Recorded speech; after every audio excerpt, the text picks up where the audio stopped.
Hey, tailgaters! Ross of the Pigskin Tales podcast here. The buzz of summer and the anticipation of the college football season is in the air. It's the perfect time to gear up with Home Field, a premium collegiate apparel brand based in Indianapolis. They have over 150 plus college designs to choose from, each one showcasing a unique part of your team's history. My personal experience with Home Field has been exceptional. Their apparel is comfortable and their vintage designs bring back fond memories of my alma mater. So as the excitement for the upcoming college football season builds, make sure to visit Home Field's website at homefieldapparel.com. Get ready today for the upcoming season and represent our favorite teams in style with Home Field. Again, that's homefieldapparel.com.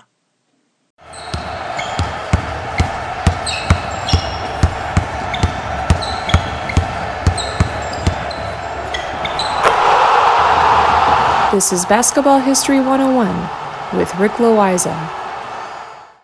Welcome back to award-winning Basketball History 101, part of the Sports History Network. I am your host, Rick Loayza, and this is the podcast where we bring to life some of the forgotten stories from basketball history. We are bringing old-school basketball to a new school audience. And today we bring you the story of Red Holzman. He was inducted into the Hall of Fame as a coach in 1986, and for good reason. He was the coach that led the New York Knicks to their only 2 championships in 1970 and 1973. I mean, think about that for a moment. The Knicks are one of the 3 original NBA teams still playing today, along with the Boston Celtics and the Golden State Warriors. The Knicks have been a part of every NBA season since the very beginning in 1946, and they only have 2 championships. Red Holzman coached both of them. But he was not just a coach, he was also a player back in the day. He was born on August 10th, 1920 in New York City, and he grew up as a city kid. He took up basketball because it was one of the most popular sports in the city, but he was never very tall by basketball standards at only 5'10" or 178 centimeters. Even by basketball standards in the 1940s, he was still considered short. I mean, he was a tiny dude. He played well enough that a year after he graduated high school, he was given a scholarship to the University of Maryland. But after just 2 years, he transferred back to the City College of New York, or CCNY. He graduated from CCNY in 1942. Now, most players that have enough talent and skill to play professional basketball usually do. But in 1942, the NBA did not exist yet. There were professional leagues here and there, but they were mostly local leagues, and all of those players had to have day jobs. Professional basketball did not pay enough for that to be a player's only job. Players back in the early 1940s would work some day job and then play games in the evenings and weekends for $25 to $50 per game, depending on how good they were. Now, considering that the United States was still in the middle of World War II, Red Holzman decided to enlist and join the United States Navy for 3 years. For Holzman and many others serving in the military, it did not mean that they had to stop playing basketball. With so many great athletes joining the war effort, the military began to organize their own internal leagues to give the soldiers and sailors a place to play and continue to hone their skills. Now, there was a naval base in Norfolk, Virginia that had probably the strongest basketball league anywhere in the Navy, and that is where Holzman played. Again, after his 3 years in the Navy, he needed to find a job in the real world. The most financially stable basketball league in 1945 was called the National Basketball League, or NBL, and they had a team called the Rochester Royals, and he went and he played with them. He ended up winning the NBL Rookie of the Year award in 1946, and he was a great player. He was called a flawless defender and a deadly passer. Now, while he was not the biggest player around, he was definitely one of the fiercest. After 3 seasons with the Rochester Royals, the entire team switched leagues and joined the NBA. Holzman stayed with the team since he was still under contract with the Royals. One of the other NBL teams that also made the switch to the NBA was the Minneapolis Lakers, and the 2 teams became rivals in the late 1940s and early 1950s. It seems that the 2 teams kept running into each other in the playoffs, and then the Lakers always got the better of the Royals. Except in 1951, when George Mikan was dealing with an ankle injury. Mikan gave a great effort, but the injury was just too much, and the Royals knocked out the Lakers in the Western Finals. They then defeated the New York Knicks in the finals 4-3. Now, here is the funny thing about those NBA Finals. The Knicks normally played their home games in Madison Square Garden since the owner of the team, Ned Irish, was also the owner of the arena. But playoff games are more unpredictable in the way they are scheduled, since no one knows when a team might get knocked out of the playoffs or move on to the next round. With that uncertainty, the Garden had already booked an event for the entire week. Madison Square Garden was not available to the Knicks for the NBA Finals. The Knicks had to play their 3 home games at the 69th Regiment Armory. Basically, it was a military gym about 1/4 the size of the Garden.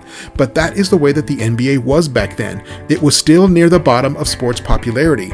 Professional boxing, American football, baseball, golf, and horse racing were still far more popular than the NBA. But in any case, the Rochester Royals won their only championship in their 74 years in the NBA. Holzman got himself a ring. However, his numbers did not really reflect his impact on the team. He played with the Royals for 3 seasons in the NBL and then 6 more seasons in the NBA. But for his 3 seasons on the Royals when they were still back in the NBL, he averaged 12 points per game as the starting point guard. Assists were not kept back then, so there is no way to tell how effective he was as a passer. But he was the starting point guard for the Royals, and that was probably for good reason. During his 6 seasons in the NBA, he averaged 6 points, 2 rebounds, and 2 assists per game. But the thing that everyone could tell from the very beginning of Holzman's playing career was that he would one day be a coach. When he was not in the game, he was sitting right next to head coach Les Harrison. Holzman would suggest substitutions and defensive assignments. He would even suggest certain plays to be run. Of course, he did this all in the appropriate way, and the coach also welcomed the input. For him, it was like having an assistant coach, which nobody had back then. Holzman loved the idea of running the team. For his final season in the NBA, he was traded to the Milwaukee Hawks. At that point in his playing career, he was 33 years old, which is absolutely ancient by NBA standards back then. Most players retired at age 30 or 31 because that is when a player's legs wore out. As I mentioned before, training methods and sports medicine were nowhere near what we have today. A player considered himself lucky if he could make it beyond age 30 and still collect a paycheck for playing basketball. Well, Holzman's reputation as a smart leader was known across the league. The Hawks were really struggling that season, and after 46 games, the Hawks had a record of 11-35. The ownership called for a change. They fired the coach Andrew Levine and made Holzman the player coach, and that is how he got started in his coaching career. He coached the final 26 games of the season, and the team improved under his leadership. He had found his calling. Well, this is a good place to take a break, and I'll be right back with Holzman's coaching career.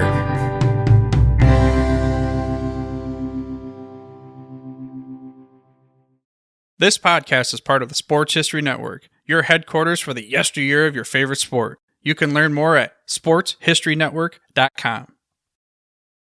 At the Sports History Network, we're all about sports yesteryear, and so we're so pleased to introduce you to Row One, an online memorabilia gallery and shop that brings your sports history to life anywhere. The Row One gallery includes over 5,200 gorgeously reproduced prints of team posters, game program covers, game tickets, advertisements, and more in baseball, pro and college football, pro and college basketball, and more. And any gallery item may be printed in a variety of sizes on wood, metal, canvas, acrylic, or poster paper. And in Row One shop, check out the thousands more of unique items with the retro and historical designs dating back to 1876, including t-shirts, long sleeve shirts, phone cases, mugs, blankets, pillows, towels, and even shower curtains. Go to sportshistorynetwork.com, ROW1, for access to the full Row One catalog and for gallery prints and gift items, plus get a 15% discount off all prints on the Row One Pictorium Gallery with coupon code SHN15. Follow the link on the show notes.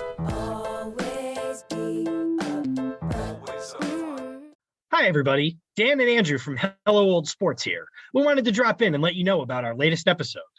That's right. We interviewed the co-authors of Phyllis George, Shattering the Ceiling, a biography of groundbreaking broadcaster Phyllis George. And her life is really sort of a journey through 20th century America, from Miss America pageants to the Kentucky State House to the groundbreaking NFL Today show on CBS, even the Kentucky Colonels of the old ABA. We got into all sorts of stories about the Celtics under Red Auerbach, about the interview with Roger Staubach, about really all sorts of things, a fight between Brent Musburger and Jimmy the Greek. We really enjoyed talking with Lenny Shulman and Paul Volpone, who teamed up to write this book. The book is on sale right now, wherever books are sold. Within reason. Garage sales, probably not. So go ahead and pick up a copy today. And if you want a chance to win the book, you can go to sportshistorynetwork.com/giveaways and register for a chance to win. Goodbye, old sports.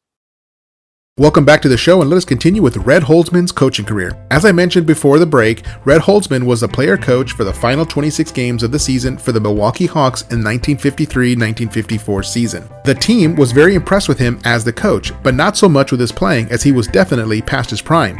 The following season, he stayed on as only the coach. The team was still not great, but they were improving. The team then relocated to St. Louis and became the St. Louis Hawks. Holzman relocated with the team. Unfortunately, the team continued to have more losing seasons, and Holzman was then relieved of his duties. At this point in his career, he does not appear to be a Hall of Fame coach that he would become later. He started his coaching career with 4 losing seasons, and I do not think that anyone would blame the Hawks for letting him go. I really don't blame them either. However, he was immediately hired by the New York Knicks as a scout, and that is how he spent the next 10 seasons in the NBA. His job was to travel ahead of the Knicks and scout their next opponent and provide a report back to the head coach on how their next opponent had been playing and what their tendencies were. In those years, Holzman sent regular reports to 6 different Knicks head coaches. The Knicks were going through coaches as quickly as a sick child goes through tissues, but he was great at his job. He could break down an opposing team and provide a suggested game plan on how best to defeat that team like very few other scouts could. For most of those 10 years, the Knicks struggled to find victories, but the team ownership was very impressed with Holzman himself and his understanding of the game and team personnel. During the middle of the 1967-68 season, Knicks head coach Dick McGuire was relieved of his duties, and Red Holzman was promoted from scout to head coach. In all honesty, he was not sure he wanted the job. He was pretty happy being a scout. The pressure of being a head coach is enormous, and he knew it. He also worried that he would have losing seasons just like he did with the Hawks and would be fired just like so many other Knicks coaches. At least as a scout, he had more job security because he knew he was good at it, and he had already survived the previous 6 head coaches as the main scout for the team.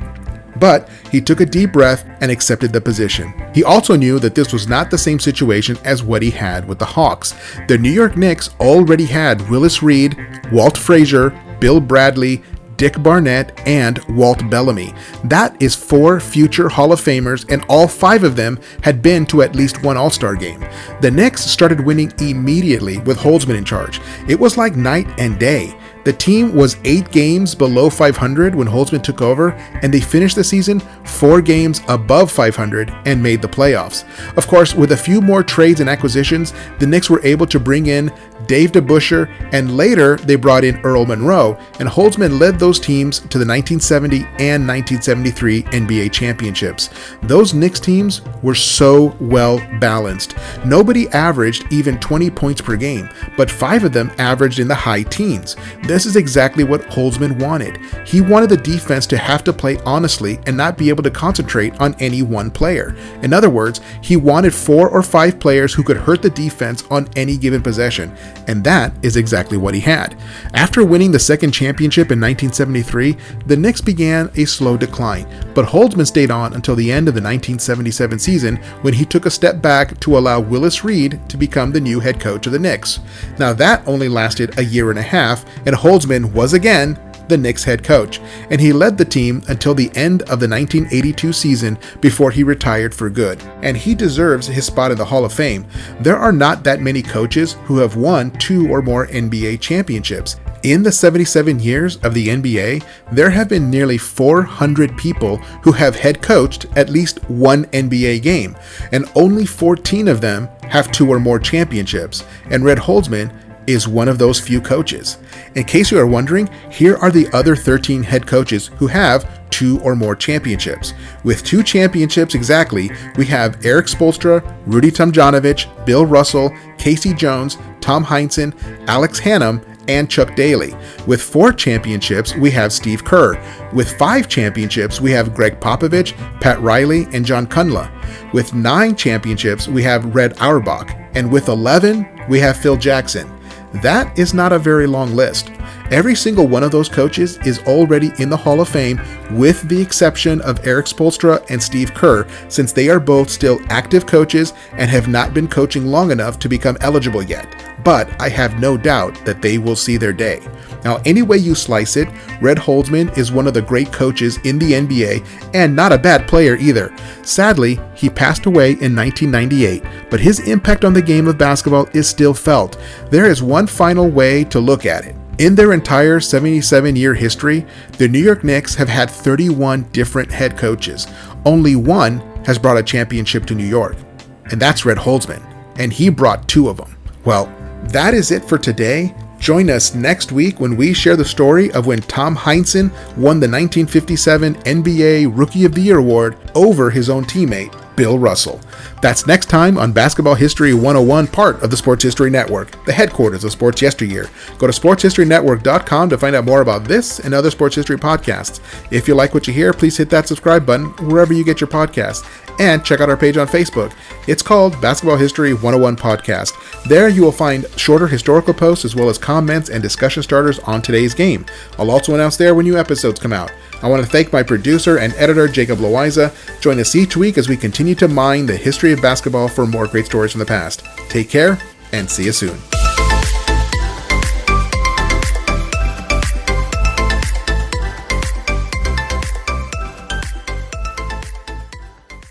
Hey there, sports history fan. Hope you enjoyed another nostalgic episode here on the Sports History Network.